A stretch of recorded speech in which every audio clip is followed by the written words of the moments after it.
There are many events in history that have stand out of points where history is kind of changed the course of history. And I don't know if I were to say that, what event do you think of in your lifetime that has changed the course of history? One of the ones that stands out to me was September the 11th, 2001. I can remember where I was when I heard the news of all the attacks that were happening. But there was one scene that I don't know if you remember on the news. George W. Bush was talking to children in a primary school. And as he was talking, his chief of staff came over to whisper to him the news about what had happened in New York. And what happened next would then define the whole of Bush's term, but as well the shape of the world for the next years to come, isn't it? And it's interesting because I wonder what was going on in his mind as his chief of staff leant over to share that news with him of what was happening in New York. Well, a few years later, he was interviewed and he shared his thoughts at that moment. He said, "My first reaction was anger. Who would do that to America? Then I focused on the children and the contrast between the attack and the innocence of the children. And then he saw at the back all the news people, the media, and it was like being in a silent movie," he said. And then he quickly realized that people beyond the classroom would be watching for his reaction. "So I made the decision not to jump up immediately and leave the classroom. I didn't want to rattle the kids. I wanted to project a sense of calm. I've been in enough crises to know that the first thing the leader has to do in this situation is project calm." Interesting, isn't it? A hinge moment in history, and we get an insight into what was going on in a key player there that was happening. But as we come to Psalm 22 this morning, we come to the biggest event in history.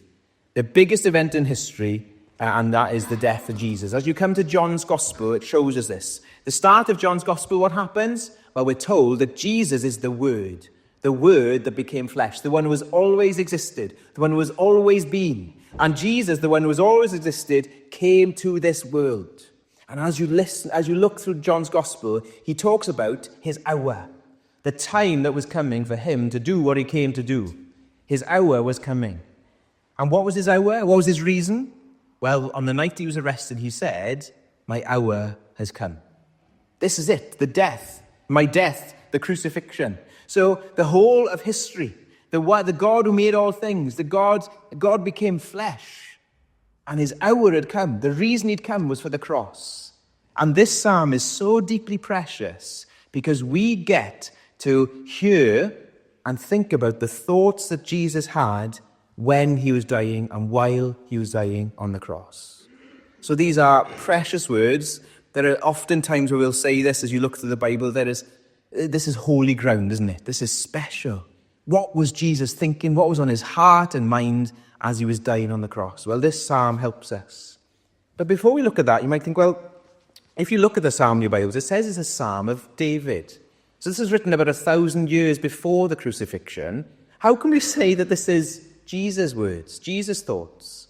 Well, if you look at the psalm and as it's described, it describes some struggles that David would have gone through, but also the psalm was beyond what David went through, because this is talking about an execution.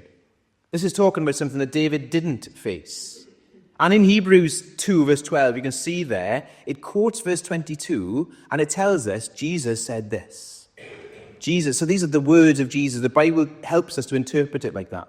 So even though David is writing this, Jesus is speaking through David, and Jesus kind of says the first line of the psalm. He wasn't able to say Psalm 22. They didn't have psalm numbers then, but he was to say this line, and that was like the title, and so almost as a way to say, here's something for you to look at. This is what I'm thinking. This is what's going on in my heart and in my mind. And so as we get to spend time looking at this morning, can you see how precious this is? That we kind of get to zoom in and think through. And I wonder, as I read that, and I deliberately read it after reading Matthew 27, you can see so many likenesses of what's going on and how this is what he would have been thinking about. So as we come to look at this, there's three headings that we're going to look at. We'll look at the suffering of the cross first, the suffering of the cross. So listen to what Jesus is going through. In verse 1, he says this, my God, why have you forsaken me? Why are you so far from saving me from the words of my groaning? He feels a distance from his Father. That's what Jesus is feeling. He's feeling forsaken.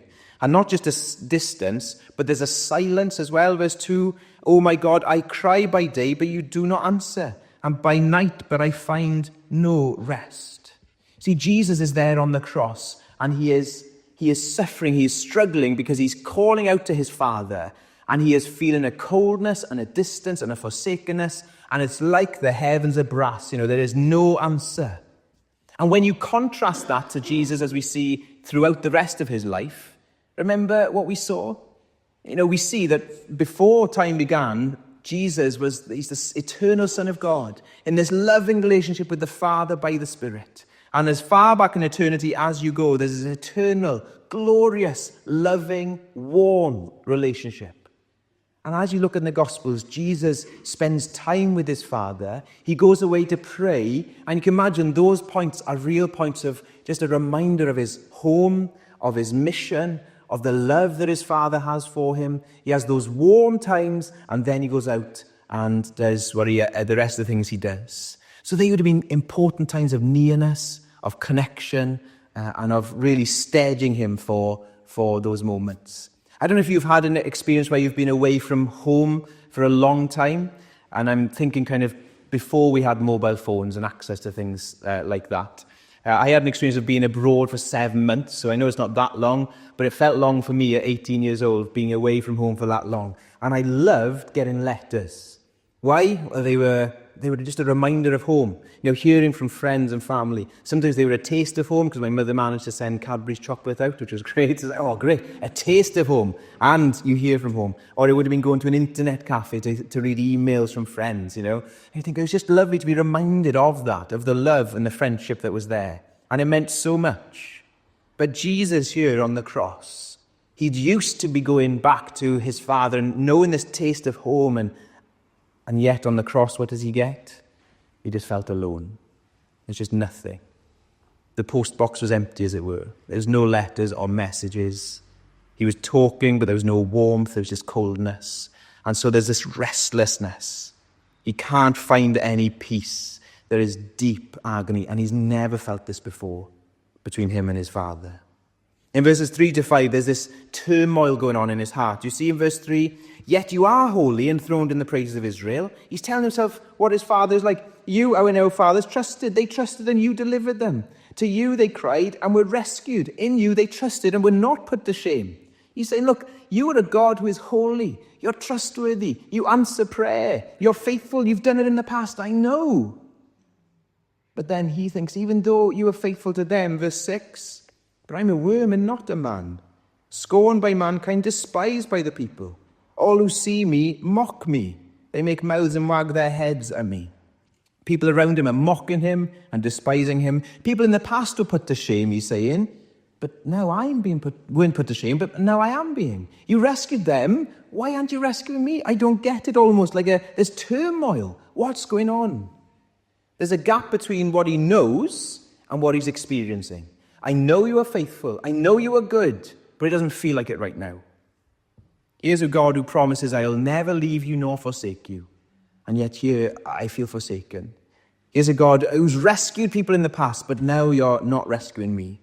Here's a God who I know hears his people's cry, but you're not hearing my cry. You're not listening. So can you see he's feeling this despair and darkness, and verse 12 to 18 we hear there's enemies all around him.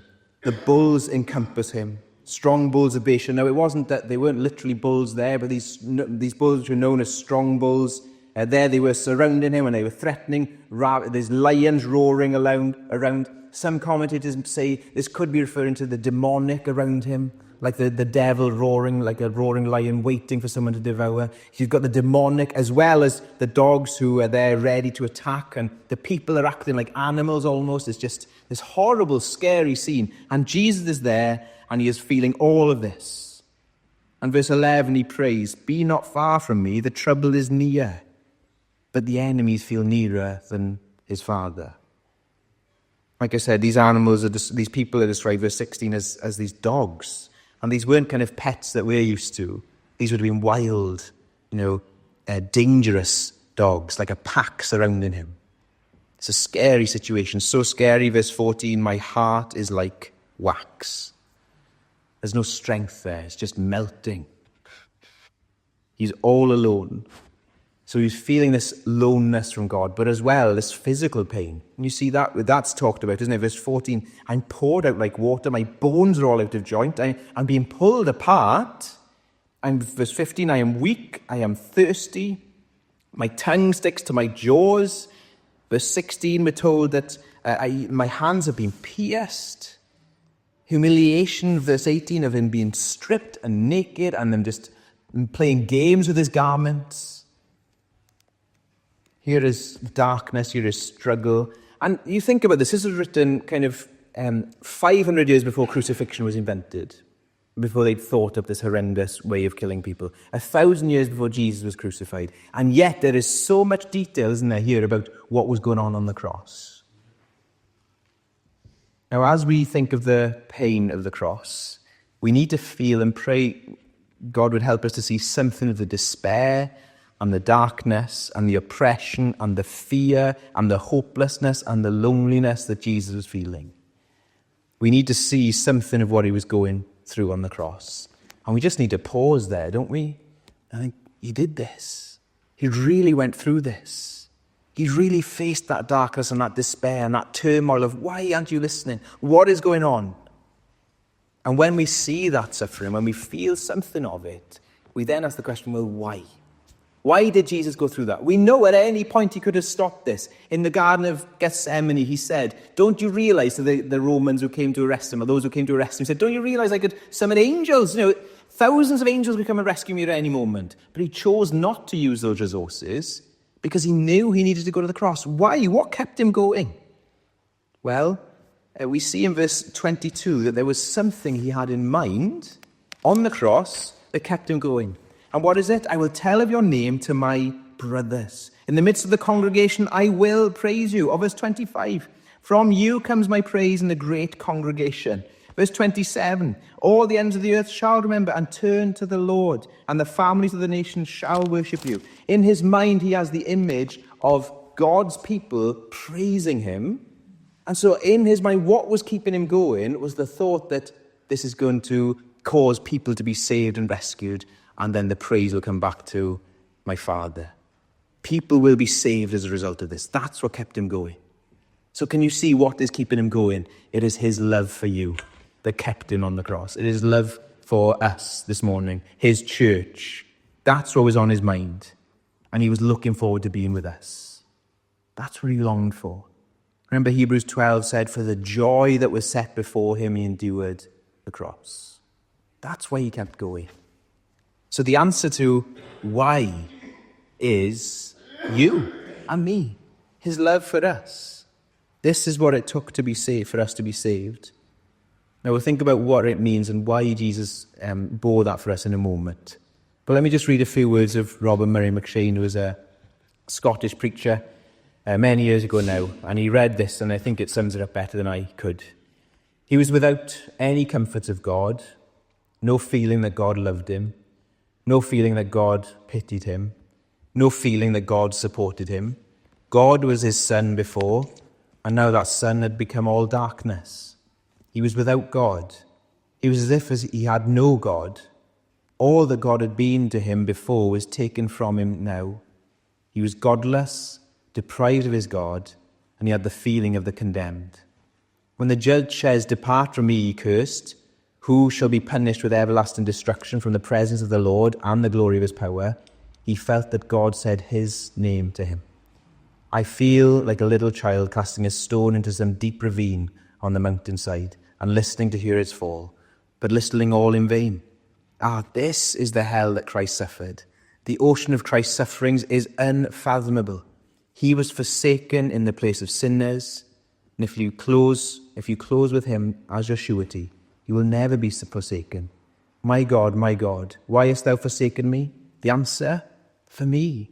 For me, the oceans of Christ's suffering is unfathomable. That's where I want us to start this morning, is just to see the suffering of the cross. He suffered for you. Secondly, let's look at the comfort of the cross. What comfort, what help is there in these verses? Well, one of the things that helps us with is this. God loves us in our suffering. What do I mean by that? Well, one of the hardest questions we can be asked as Christians, if you're a Christian this morning, maybe you've been asked this, I'm sure. you will have been asked is, how can God allow all the suffering in the world? Isn't that the hardest question? We look at a world that is so hurting and full of pain, and people ask the question, how can a God of love allow this to happen? And one of the challenges that we feel that deeply, isn't it, is when things happen to us. And we might wonder, well, if God loves me, why is this happening? And we might be thinking, well, if this is happening, surely he doesn't love me. But the cross shows us this. Even if we can't see all the reasons that God has for our struggles and our suffering, whatever the reason God has, it's not because he doesn't love us. Because look at the cross. He loves you dearly.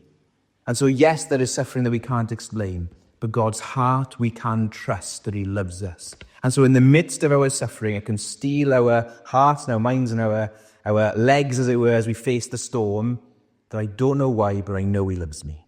And I know I can trust him. And maybe today you're doubting God loves you. Maybe you're wondering, think, well, I've just made such a mess of stuff. I've just made such a mess of my life. I've hurt other people. I've done all of this. Surely God can't love me. Look at the cross this morning. He loves you. He was willing to go to the end so that he could save and rescue. So whatever you've done, whatever mess you feel you've made, nowhere is too dark for God. Nowhere is too far for him. And if you've wandered from him and thought, oh no, I've done this, I've said this, or I've been there, God says, I love you. Look at the cross. Look what I've done. Come back. He loves us even in our suffering. But also the cross shows us clearly this, doesn't it? He understands our suffering.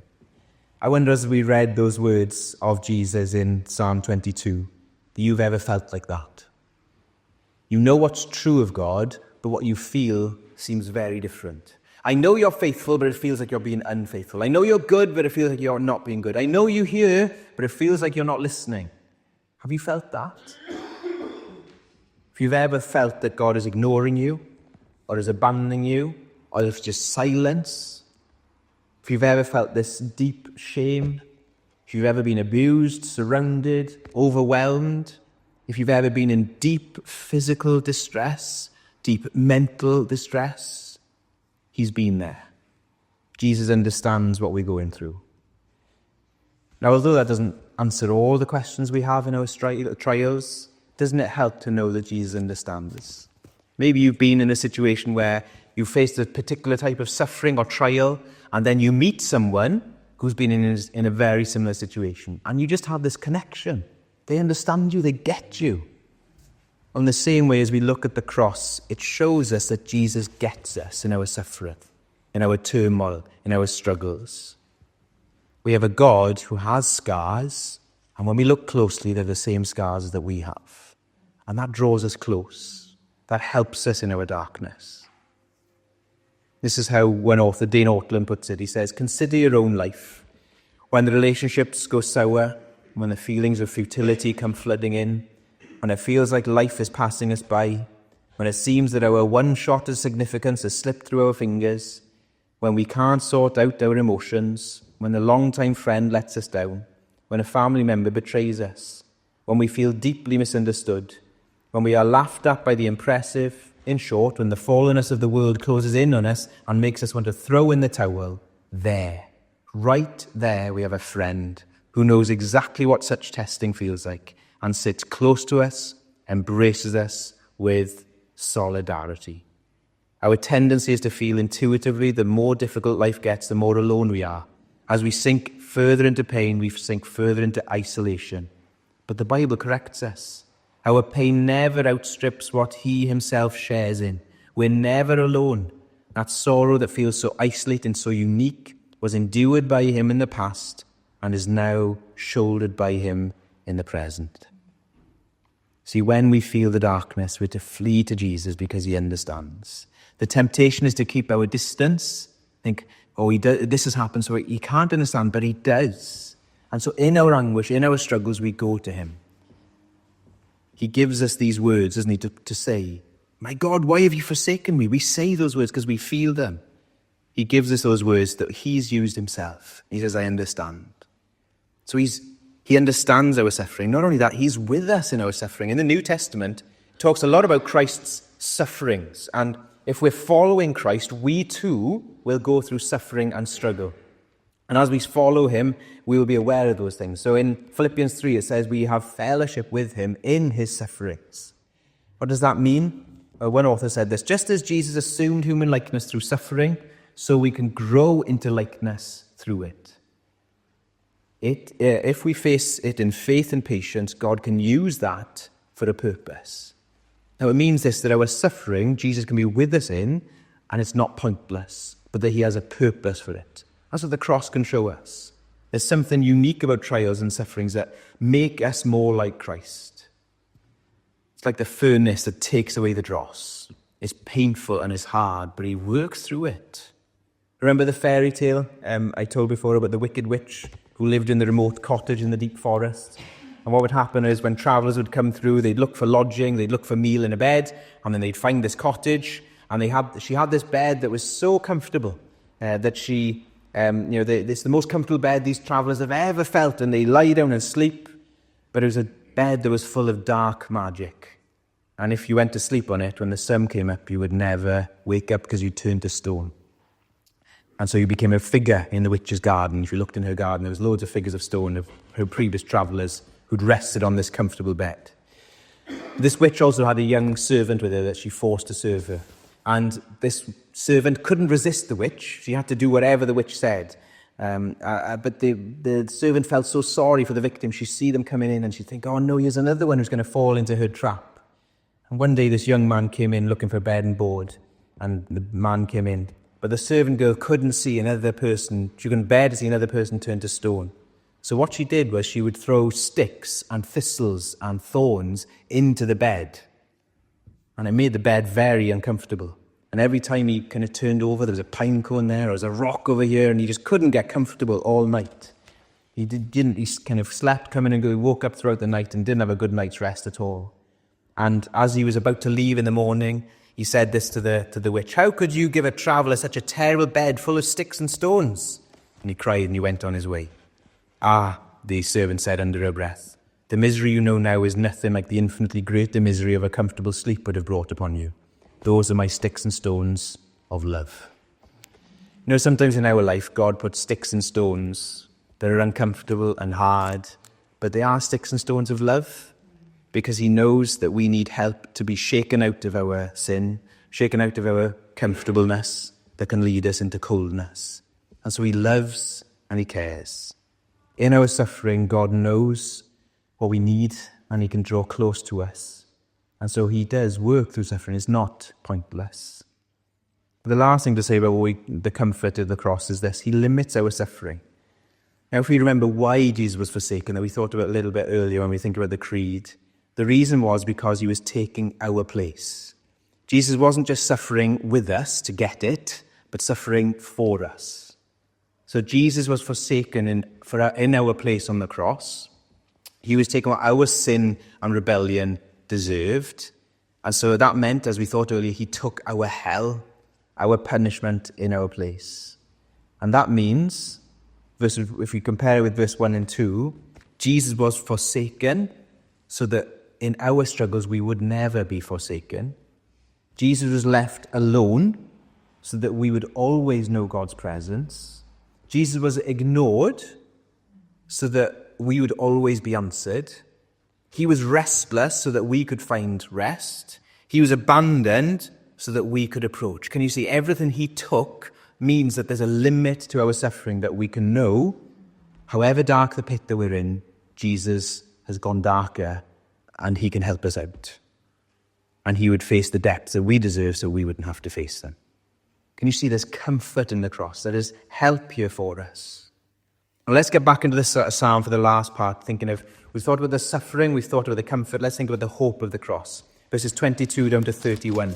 Because we haven't looked at the last section, but in it, there's glorious hope in Jesus' death. And it's kind of like a change of key here. You know, in a piece you might hear there is minor key all the way through, feeling sad and dreary. And then suddenly there's a change, and right, we're into the major key now, because there's hope and there's happiness. Well, here in verses 22 to 31, there is this wonderful hope. Save me from the mouth of the lion, he says in verse 21. And then he says, but I will tell of your name. There is future beyond this execution. There is light at the end of the tunnel. There is hope here for us.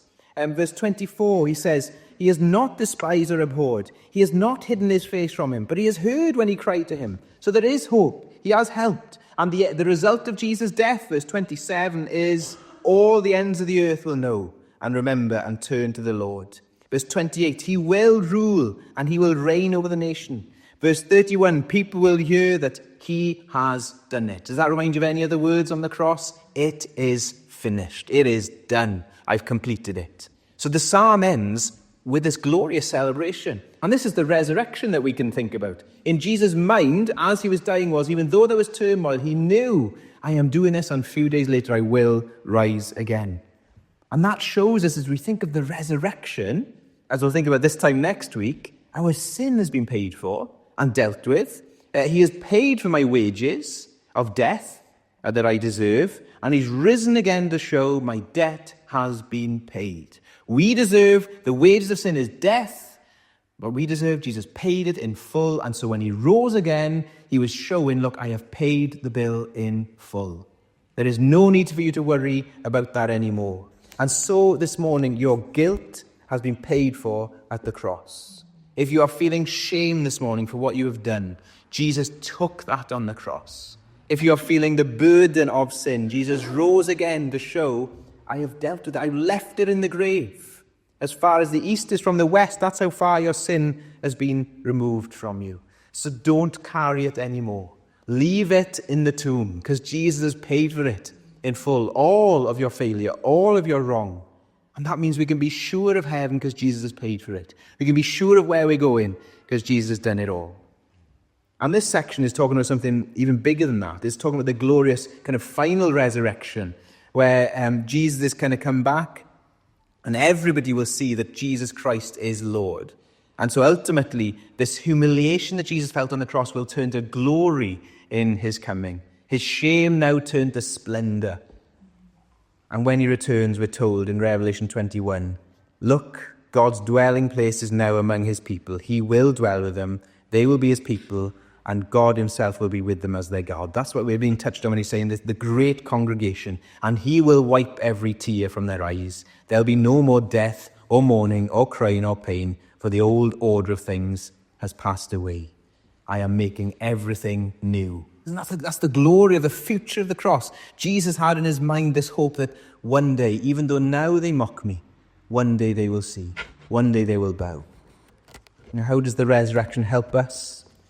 Well, isn't it great news to think that that is the end? We know the end of the story. You know, as I keep saying often and talking about this, if you know the end of a story, you know that you don't need to get worried as much. In the middle of the story, if it feels tense, because you know, I know this is going to be okay. In a Disney film, you know it's going to be a happily ever after. Well, we know in this life, if we're trusting in Jesus, ultimately, however dark it gets and the struggles that we go through, Jesus has got me and there's hope forever. And that can help us to keep going in the darkness. Jesus has risen and he has dealt with our sin, and so we can have this hope for a future, even in the midst of our struggles now.